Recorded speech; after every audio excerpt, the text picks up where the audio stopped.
রাস্তাতে যেতে যেতে একটা দুর্ঘটনা দেখলাম। আসুন দেখি কি হয়েছে তার সাথে। একটা পাখি, দোয়েল পাখি, বাংলাদেশের জাতীয় পাখি।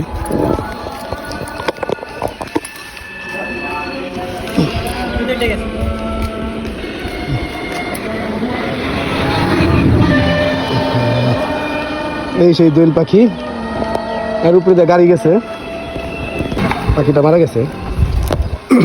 একটু আগে দেখলাম এটার সাথে একটা সাথীও ছিল, মানে জীবনসঙ্গী।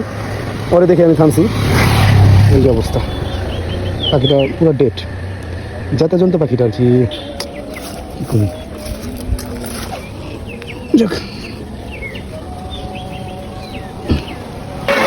আমি আবার থামছিল, এটা রাস্তায় পড়ে রয়েছে, মানে আর সঙ্গীর সাথে, মানে তার সাথে আইসা দেখতেছে কি হয়েছে না হয়েছে। তো তারে দেখেই আমি যেমন মূলত থামছি গাড়িটা, ওইখানে গাড়ি এই অবস্থা আর কি, থামলাম। দোয়েল পাখিটা শেষ।